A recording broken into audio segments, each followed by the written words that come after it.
We really need these places, these informal spaces where we bump elbows with our neighbors and future friends. From the river to the valley to the sea.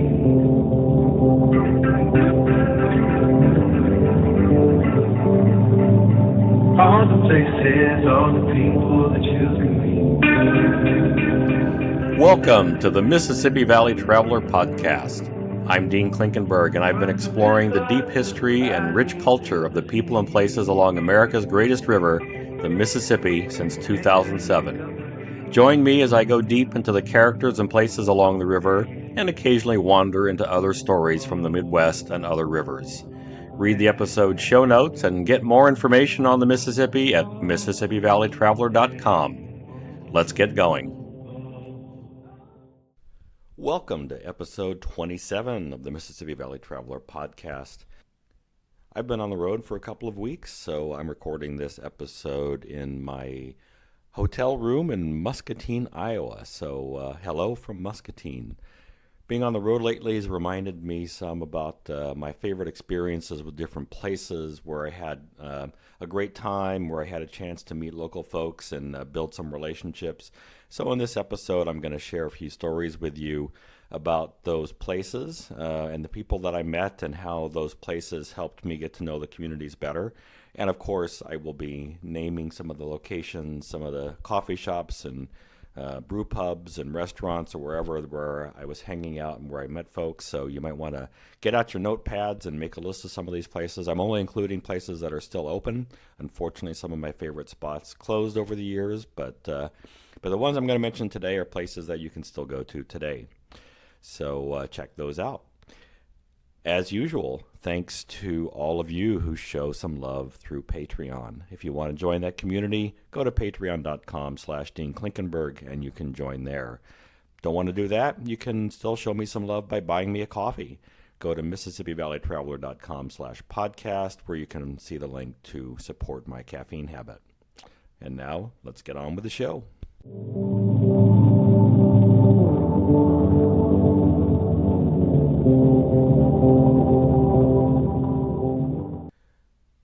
When I decided to start writing about the Mississippi and putting my guidebooks together, one of my priorities was to really do justice to each community along the river, to not just do kind of the standard history of each place, but I wanted to really bring to life the full history of each community and to make that as current as possible. A lot of history books stop at a certain point in time, although the communities haven't. So I always made it one of my goals to look for ways to get to know the community as best I could while I was there. And that often meant finding places where local folks hung out and then finding ways to get conversations going. It's funny, I used to joke that I did most of that kind of research at diners and bars. The truth is that it was mostly bars. Nowadays, though, now that I'm getting a little bit older, it's far more likely to be a coffee shop than a bar. But there are still some bars and maybe a brew pub where I still enjoy having those experiences and getting a chance to chat with people. I really, like I said, I really put the emphasis on looking for places where people get together to hang out with their friends and chat and then I, of course, crash their parties. I've done it many times, always politely, of course, and most of the time people are quite happy to welcome a stranger to the table, if only for a little while. And for some of them it means they get a break from listening to Gary rant about the same politician he always rants about. I spent a month in Grand Rapids, Minnesota a few years back, and I got an invitation to join a round table of retired guys through a friend of a friend. They met a couple times a week at their favorite coffee shop, which at that time was the local Arby's. They couldn't argue with the price. It was only 25 cents for a cup of coffee, which, on a fixed income, that's pretty attractive. I actually crashed that group often enough that one of the men who was a regular, who was a retired newspaper editor, wrote a short column about me and my work for the Grand Rapids newspaper. I didn't get the least bit offended when he called me a husky young man. After all, I sure didn't mind being called young when I was in my late 40s. But I considered myself quite svelte at the time, so I hate to think what he'd call me now that I'm carrying 15 more pounds than I was then. Just a couple weeks ago, I was up in Fort Dodge, Iowa, and I was finishing up some work, getting ready to get back on the road. And just as I was kind of wrapping up my work, a local group of knitters began streaming in and filling up a big back table. I kind of found myself wishing I had some more free time, so I probably would have invited myself to join their table and impress them with how little I actually know about knitting. But I'm sure they would have been happy to tell me everything about it. We really need these places, these informal spaces where we bump elbows with our neighbors and future friends. Sociologist Roy Oldenburg is credited with calling them third places, meaning these are the important spaces away from home and work. We used to have a lot more of places like this, a lot more opportunities to hang out with people who lived near us, people who weren't all living in the same bubble where we spend most of our time today. Yeah, it's one of the ways that we learn to live with each other, hanging out in these spaces, even when we disagree about some issues. It's harder to hate everyone in the other party when you see a bunch of them in your bowling league every week, after all, and spend time getting to know them. We don't have nearly as many of those bowling leagues as we used to, and social media, suburban lifestyles, and getting around in our cars on our own, I think has really dramatically cut back on the opportunities we have day to day to be reminded of the fact that not everybody thinks or lives like we do, and that's okay. At these places, it's kind of like Thanksgiving dinner with extended family, except we have more choice about when to go and when to leave. So if that drunkle starts ranting about some obscure topic, at the coffee shop, it's a lot easier to excuse yourself and get away than it might be at that family Thanksgiving. It's just one of the reasons I love these places so much. It forces us to learn civility, to practice civility, at least in public places. And I think too, like, it really forces us to be better listeners. It kind of puts us in a position where we really have to listen to other people more intently, and I think that's good for all of us. So in this episode, I'm going to tell you about a few of the places along the Mississippi River where I've had good experiences finding conversation with local folks. I can't guarantee you're going to have the same luck. The crowds can be different from day to day, and some of the regular coffee clutches that gather may only get together one day a week, and it's usually a weekday, especially if those coffee clutchers are retired folks. But the places that I'm about to talk about, they're still good places to sample the local flavors and maybe strike up a conversation or two. For this episode, I'm going to skip the big cities. I'm going to skip Twin Cities, St. Louis, and New Orleans. Maybe I'll get into those in a future podcast. They just have so many options. It would take up way too much time. But for this, we're just going to zero in on the smaller communities.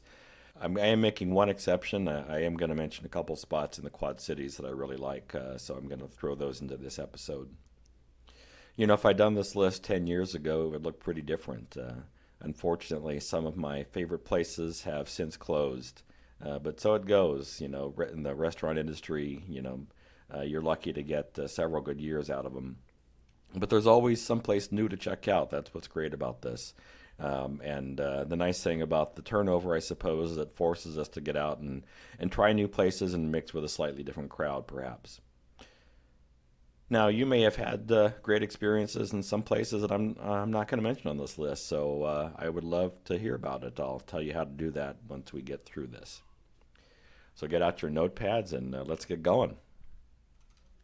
I'm going to start this up north. Got a couple places in the north of the Twin Cities that I really enjoy. Up in Grand Rapids, Minnesota, I don't go to that Arby's anymore for coffee, but I do love going to a place called Brewed Awakenings. It can be a little busy on weekends. They tend to they focus mostly on organic products, and all the food products are freshly made. It's just a great place to hang out and get into conversation. It's not a huge space. It's very easy to be sitting next to somebody and naturally get into conversation. And it's probably going to be with somebody who lives in the area, but they do get a fair number of visitors through there too. So you might meet somebody from another part of the state, or maybe from Canada, or maybe from Texas for that matter. So that's Brewed Awakenings in Grand Rapids, Minnesota. That same summer that I was in Grand Rapids for a month, I spent a week later on in Brainerd, Minnesota.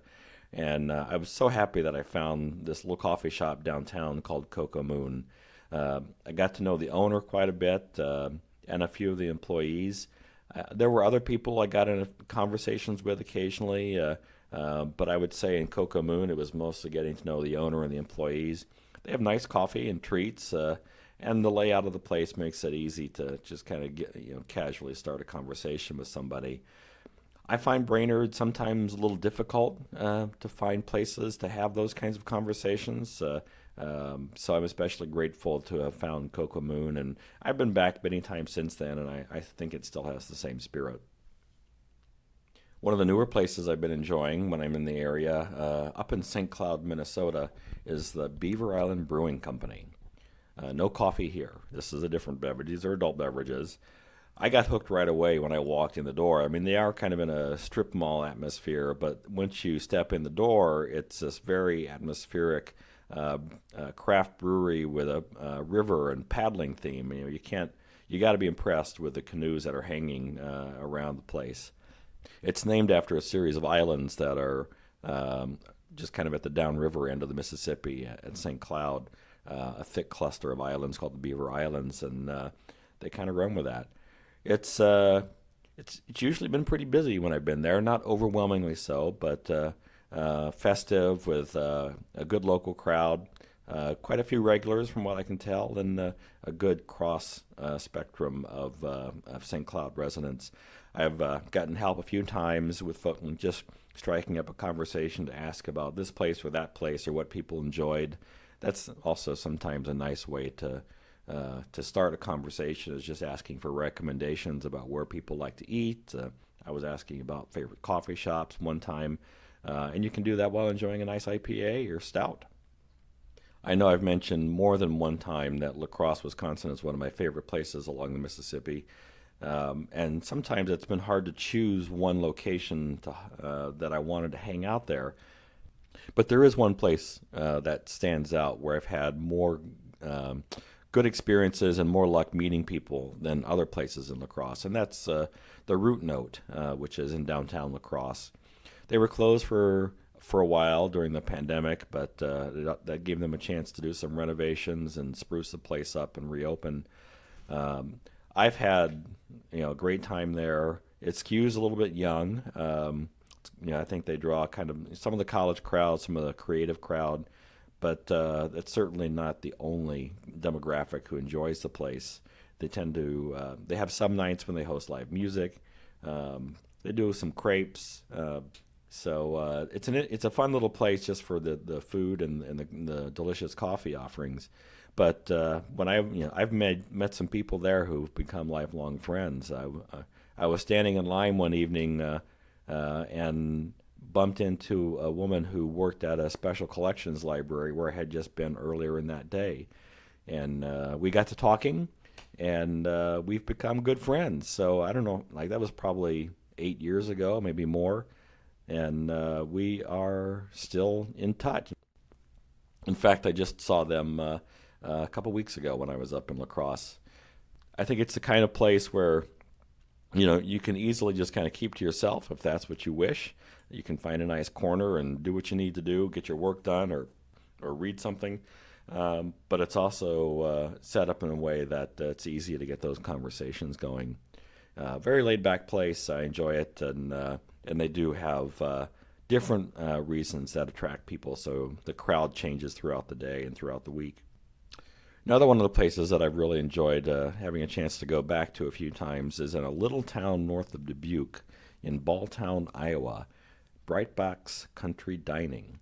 It's kind of a sprawling restaurant, and they had a rough period, oh gosh, let's say 12, 13 years ago when the restaurant burned down, and then the one they were building to replace it burned down.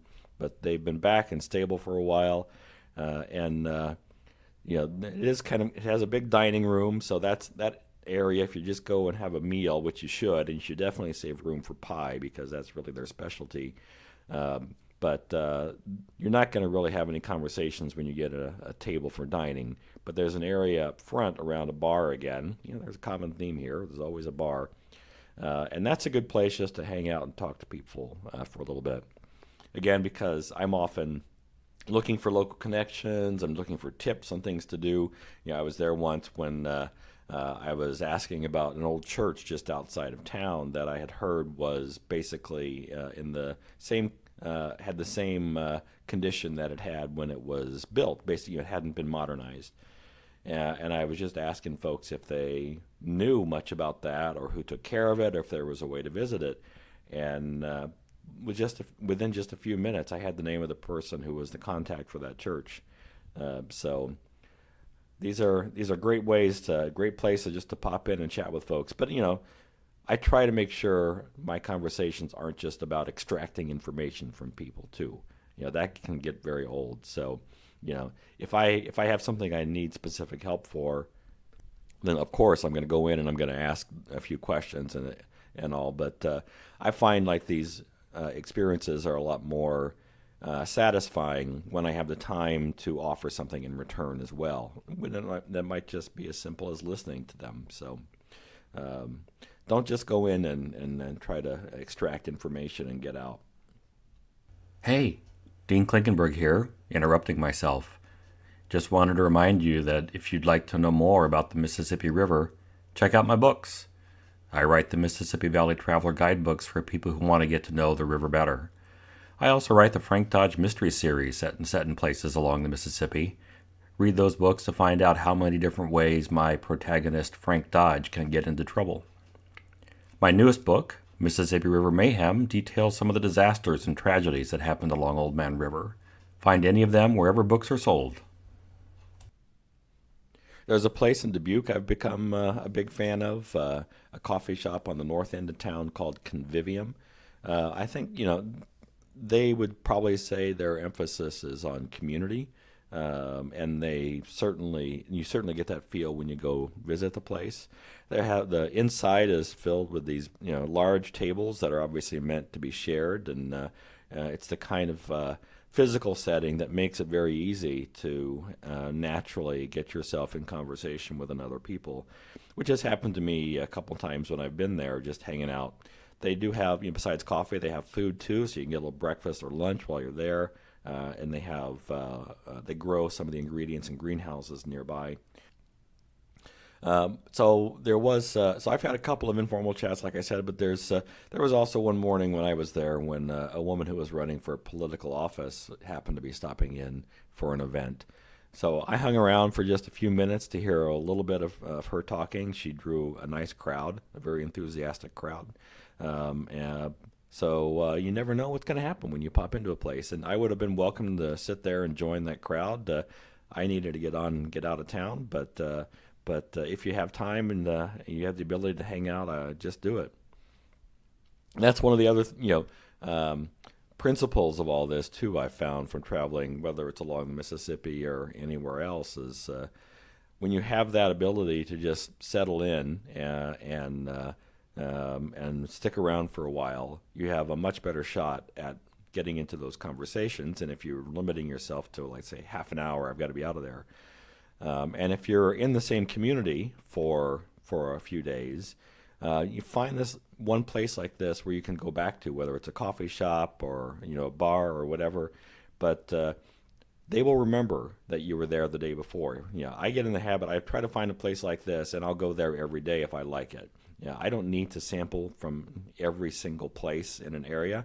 I'd much rather find a place where I can actually talk to people and develop some contacts or relationships.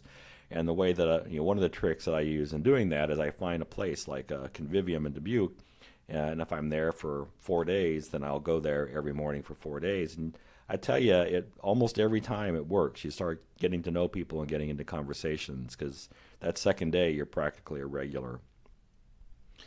Well, let's get into the Quad Cities now. I've had some great experiences at bars and coffee shops in the Quad Cities, but that's an area where there's been turnover. Like two of my favorite places that I used to spend a lot of time at have since closed, and I've had to search and find other places to replace them. And I think I've done okay with that. In Moline, I've settled on Milltown Coffee. I really enjoy going there. It's a relatively new spot for me, maybe a couple of years. But it's an absolutely gorgeous location with big windows that look out right over the Mississippi River and this spacious, airy interior. It's right next to the bike trail. There's a college nearby. The place always seems like it's busy, and oftentimes it's people who are biking who will stop in for, a coffee or a snack or maybe some lunch. Sometimes it's students who are working. Sometimes it's other people from nearby who stop in. I find it's a very easy place to hang out in, and while I haven't had a dozen, while I haven't had dozens of conversations there yet, there are some places within Milltown Coffee where the seating is such that it's easier to get in conversations than others. There are some places I think where people will sit at tables where they just kind of want to be left alone, and I of course always respect that. Uh, but there are more casual spaces, and there are shared spaces where people can set up and look at the river and talk to each other if they wish. So I'm a big fan of Milltown Coffee. So for a place to hang out later in the day, one of my friends that I met at the previous bar I really enjoyed is still in Rock Island. It's called Radical Effects Brewing. They do some of their own beer. They brew some of their own beer, and they also have a really nice collection of craft beers from around the area and around the country. Uh, and it's a big space. They've got pool tables. There's lots of places to hang out. I really find that the crowd seems to be like serious beer drinkers and old friends. Is kind of how I would characterize this place. I really enjoy going there. Sometimes it's a little loud, but I always end up meeting somebody new. And sometimes I bump into old friends from previous places where I used to hang out. It's a place that's always high on my list to go back to when I'm in the area. And again, like if you're serious about wanting to get into conversation with somebody, you need to sit at the bar or somewhere very close to the bar. The next spot is really a very different feel than the others that I've mentioned. Burlington, Iowa.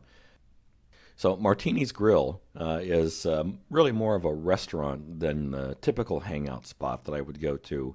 And it has just these amazing views of the Mississippi. The restaurant is built on top of the bluff with great views looking down toward the river and toward the bridge. And there's big outdoor patio where you can sit when the weather's nice. That's all great if you want to go there and eat. It's kind of an upscale restaurant, so the food's leans toward steaks and higher end entrees. I just like sitting at the bar. This is one of the themes. Sit at the bar. So I was in Burlington for a week a couple of years back when I was doing some research on the town and trying to get to know it better. And I went to Martini's just about every evening. They had a happy hour, and so the drinks were a little cheaper during that time. Sometimes it got real busy, but I always got in a conversation with somebody when I was hanging out there at the bar. And one particular evening, I was sitting there reading Aldo Leopold's Sand Country Almanac, and the woman next to me noticed that and just struck up a conversation with me, asked about the book, and we started talking, and it turned out she was the director of a local county conservation agency. So we had a nice chat because I was really interested in getting her tips about places to go where she really enjoyed going, that to get a good feel for the Mississippi. And then it turned out her father also was an interesting character, and he offered to take me out to the family cabin on an island out near Burlington. So I had a great time. Like, not only did I get to meet her and get some insights into the conservation areas in the area, but I also got to get in a john boat and go out to a cabin on an island in the Mississippi and drink a couple of beers with a guy who has led a very interesting life. And there was another evening there where I had this kind of surreal conversation with a guy who turned out to be the lawyer for one of the richest people in the area. And He was more interested in talking than listening. I think that's fair to say. And as soon as his clients started showing up, then he disappeared and without saying goodbye. But that's okay. He lowered himself down to my level long enough during happy hour to chat and tell me a little bit about his life, and that was really interesting. So you just never know who you're going to meet in these places. Continuing downriver, Hannibal's got a coffee shop that I absolutely love. If I lived in Hannibal, I'd be there every day. Java Jive, which is kind of down in the downtown area in the tourist district. It's one of the few, let's say, authentic samples of Hannibal life that you can get because it's so much of that is crafted for tourism in that part of Hannibal. But Java Jive is real people, real food, delicious food, good sandwiches and desserts. So I stop there whenever I'm in the area. Sometimes it's mostly tourists, but oftentimes there are locals there too. And I find like the big tables and couches that fill the space. It's an old historic storefront. Just make for great places to sit down and camp out for a little while and see what conversation breaks out. So it's a nice break from the well-crafted tourism sites that are otherwise around that area. Skipping the big city of St. Louis and heading on down to Cape Girardeau, there's a little roadhouse just outside of town called the Pilot House. I've only been there a couple of times, and both times it's been a good experience. One, I think on the first time I was there, I sat at the bar and was waiting for some food to come out, and it was a little slow, and I ended up having a really nice conversation with the bartender that afternoon. The place isn't all that big, so even the dining area, there are not a lot of tables, so sometimes there's a wait to get in. But I think the bar is really the place to be, and it's the place, the place where you're most likely to have conversation as well. So that's the Pilot House. I think that's pretty much all people in the area. You're going to meet local folks there and have some good conversation. We're going to jump on down to the lower Mississippi now, and I'm going to take you down to Clarksdale, Mississippi.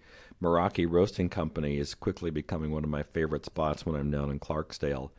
It's an interesting place. It's kind of part workplace development for youth in the Clarksdale area, and all kind of mixed with a nice coffee shop.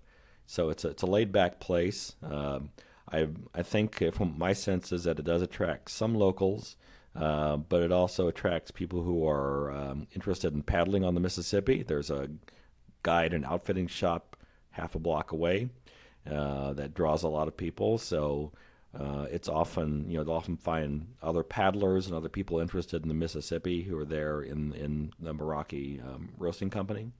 The last time I was there, I ended up in a conversation with a couple of people who were on a long-distance paddling trip down the Mississippi, and I thought that was really interesting. So that's a fun place to go and worthy of hanging out for an hour or two and seeing what conversation develops. So the last one I'm going to mention is a little bit further downriver yet in Vicksburg. It's a little place called Highway 61 Coffee House. It's a small, informal coffee shop. Feels a little bit like a throwback to me in some ways because it's not about having the most modern or fashionable appearance. It's a little helter skelter. It's a little bit here, a little bit there. Feels a little bit like a place that hasn't changed a lot in 20 years. And I think that's part of the appeal. It's not a huge place, so wherever you sit, you're going to be sitting close to somebody else, and that always opens up an opportunity for a conversation. And every time I go there, seems like there's somebody sitting in this one particular area, a small group, 3, sometimes 4 people that are having a fairly intense conversation. So I have not had a chance to try to join that conversation yet, but I'm looking forward to doing that sometime in the near future. My sense is that anybody would be welcome to join in. Place is also cool in that just upstairs from them there's an art shop that features local and regional artists. So when I'm in the area, I try to take a few minutes to walk around upstairs and see what's new up there as well. So those are some of my favorite places currently where I've had the best experiences. I have some honorable mentions I want to throw in. These are places that I enjoy going to. I think they have a lot to offer. I haven't always spent enough time there to get to know people, but I have a feeling that, if I were to carve out an hour or two and just stick around for a little while, I'd have better luck making connections. So I want to mention these places I think would be really fruitful. In Winona, the Blue Heron Coffee House is a nice space, again, offering a mix of some really good coffee, emphasizing community experience. They do some interesting food. Sometimes they have themes or special nights where they offer certain kinds of dishes. So it's a very interesting place to go, and I just haven't had a chance to really hang out there very much. In Prairie du Chien, Wisconsin, there's a little place called Simply Cafe. I've been to a few times. Unfortunately, most of the time I'm just there to grab a sandwich to go, but it's got a great feel, and I know it's been around for at least a decade at this point. They're doing something right, and it can be a fairly busy place, but it just feels like a great place where you can settle in for an hour or two and hang out, and some people do, and I think it's a nice staple for their folks in the region now. It's been there long enough that they know they can get a good sandwich. They can go there and hang out and chat with their friends. And one of these days, I'm going to actually stick around for at least an hour and see if I can get some conversation going there. In Bellevue, Iowa, there's a small craft brewery that's right on the river. I've only been there once. No, I've been there twice. And I like their beer, but I also just love the fact that this is a small town craft brewery. Bellevue is not a big community, just a few thousand people. And I love the fact that local folks decided that the town needed good beer, that local folks, that just because you live in a small town doesn't mean you have to drink bad beer. So they started up their own brewery, the River Ridge Brewing Company.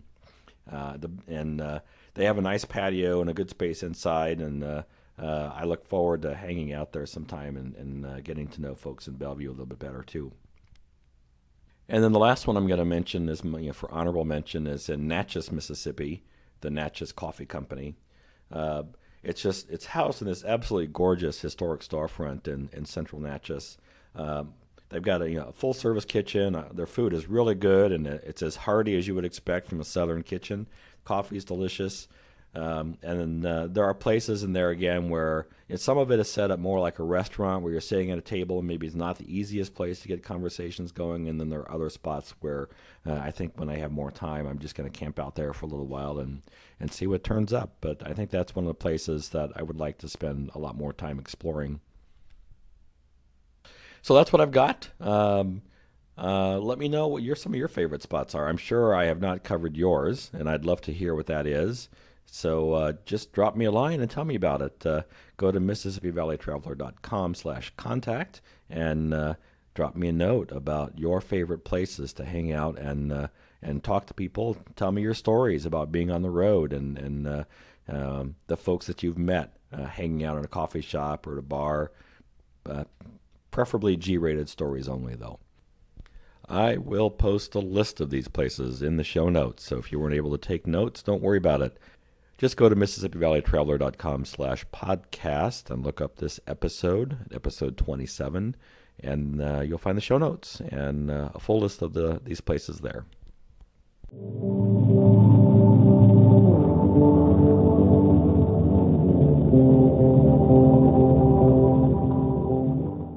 And now it's time for the Mississippi Minute.